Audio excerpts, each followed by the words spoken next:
All right, hello wine drinking people. We are back for what I drank yesterday. And man, it's been a long week. I don't know how many wines I've drank this week, but this is going to be another long segment here today.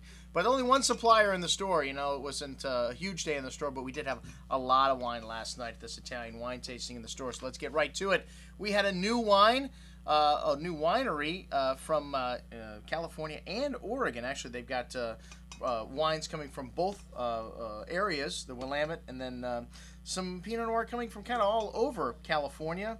The Evening Land name is a mythical garden that was planted by Zeus, and supposedly it's a place that you can never reach. It's kind of into the sunset, and you can always get close, but never actually get there. So kind of like perfection, something you can only get close to, you can't actually reach. And one of the gentlemen involved in this project is Larry Stone. Larry's a very famous sommelier. He worked for Rubicon Restaurant for years. He's a master of wine. Really nice guy. I've had a chance to break bread with Larry a couple of times. And he was with Rubicon Winery, worked with Francis Ford Coppola for quite some time. And he's developed a lot of friendships along the way, a really outgoing and friendly type guy, and really knowledgeable guy. He's got like a photographic memory about wines. And one of the guys that's partnering with him, and this is Dominique Lafon, he's making all the wines that are made in Oregon. And some outstanding Pinots. Their entry level is just a blue label, and they've got one from Oregon and California. And the Oregon wine, to me, was very good. I like the forwardness and the fruitier and more concentrated nature of the California Pinot a little better, but both of them very nice. The Oregon one coming from a blend of Seven Springs vineyard and some purchased fruit that they have there, and not really a vineyard-driven, but more of a climate-driven wine. So more typical of what you get from the vintage 2008, kind of a cross between 2006, the fruitiness of 2006 and the savoriness of the wines from 2007. But again, to me, I thought the California wine kind of edged out the Oregon wine in the two entry-level Pinots. Then we had a Seven Springs single vineyard Pinot, which this wine is vinified the same way as all the wines are vinified the same way, biodynamically. They use the same cooperages as Comte Lafon does, and this wine had some lovely fresh earth and herb and floral notes to the nose, red cherry, raspberry fruit, very enticing, wonderful richness on the tongue with layers of spice, zesty acidity, and a long finish here. A little bit more forward and seductive, but still had great structure in this wine. 2008 vintage also. And then the Seven Springs La Source. This is from a very specific area within that La Source vineyard, and it's a particular block where the soil changes. It's more volcanic, and you know, pretty similar bouquet. I didn't notice a whole lot of difference in these two wines, but the La Source was a bit more concentrated, had a little more length on the finish, and a little bit more expensive also, as you can imagine, with only like 300 case production there. Then we had the Chardonnay from Arroyo Grande Valley. This wine, pretty typical California Chardonnay, Asian pear, fresh apple, lemon, candied lemon fruit, a little bit of vanilla bean, creme brulee notes. All this fruit came from the Talley Vineyard there, very famous growers and a very good producer as well. Lovely juicy fruit on the tongue, fresh and bright, with a nice hand of lightly toasted oak spice. The La Source Chardonnay, however, outstanding. One of the best Chardonnays that I've had this year. This is from the Yola Amity Hills from Oregon. The same block as the Pinot Noirs coming from. Lovely flinty minerally character to this on the nose. Lovely toasty oak spice also. 100% French oak, 30% of which is new. 100% of the wine sees mallow. Very, very round and rich. But wonderful acidity, wonderful length on the finish. This wine, very big, and one of the best Chardonnays that I've had all year. Most excellent.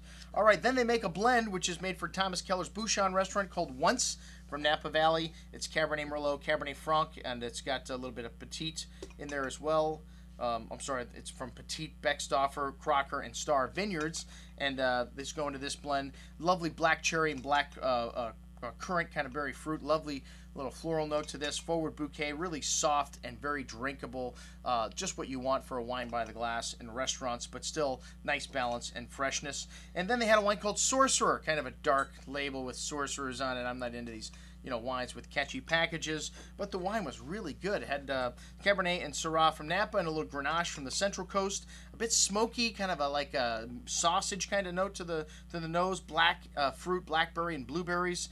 Really exotic bouquet to this wine. Lovely juicy fruit on the tongue. Smooth velvety tannins. Really nice Rhone Bordeaux style blend. Really different All right, well, all those wines, excellent. You'll see some of them coming up in our catalog. What I had to drink last night, well, this is it, folks. We had two producers in from Kermit Lynch's portfolio. Punta Crena, the owner, Paolo Rufino, was in town. These are some wonderful, unique wine from an area called Ligura, south of the Piedmont on the coast. Absolutely spectacular vineyard site, and I love these vineyards where you can see the ocean, and these wines had a little bit of that sea salt kind of briny quality to some of them. The Luminessa Frizzante wines I've reviewed before. These wines outstanding and light, 11% alcohol, so you may want to mix a little bit of vodka with them or something to get extra kick, but really nice and refreshing style whites. And then some very unique varietals like Luminessa. This is the white that they make into sparkling. Really light and refreshing white wine, perfect for a nice hot summer day.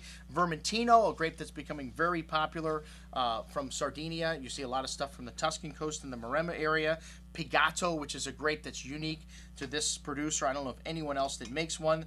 Matasu, which this wine grape reminds me a little bit of Gruner Veltliner, has a nice little white peppery note on the finish. And then the red wines, the Rosaceae from them, very refreshing light red. You know, with people that like Pinot Noir, it's hard to find other reds that are interesting, light, and refreshing, and you know, they just don't hit you over the head with oak or with concentrated fruit. And this wine was just delicious, kind of red maraschino cherry fruit, fresh flowers, a very pleasant, really light, as I mentioned before, but had a lot of flavor. All right, and then the Cru Rosso. This is the first time I had this wine. That's again the name of the grape. And a lot of these grapes, like I said, I've only had them this time with this producer. Nobody else that I know of makes them, even in Italy. But another lighter red, a little darker in color, but still, again, lots of flavor in this wine. Next up, we had Villa di Geggiano. This is a producer from Chianti. We had Andre Busco in, and he showed us a few of his wines. The Bandanello showed much better on this occasion than the first time when I had it. A blend of Sangiovese, Ciggiello, and Syrah, and this Ciliego, another one of those grape varietals. You do see this wine in Tuscany a little bit. Actually, Col d'Orcia, when the owner was in, he said that wine was in one of his grapes, was in one of his wines as well. Red berry fruit, red cherry notes of sweet tobacco spice, some lovely floral aromas, smooth and round edges, a really nice everyday drinking wine, nice and refreshing also. The Chiantis from this producer, outstanding. The 07 vintage, a great vintage from Chianti. And also, these wines, very small production. I think he mentioned he made 800 cases of one and 1,500 cases of the other. The 2006 Reserva, he does do a little bit of a cold soak on this wine, which he lowers the temperature by adding dry ice to the vat. One of the things that does is help to remove some of the tannins from the skins and some of the other components before the alcoholic fermentation starts. So a little bit of older vineyards and a little bit of new oak goes into this. That's the main difference between the two, just a selection and the vineyard and the vintage with these two. But outstanding Chiantis. Check out the reviews on our What I Drank Yesterday section on the email. I'm your host, Andrew Lampasone, signing off for the Wine Watch, saying remember, always drink the good stuff first.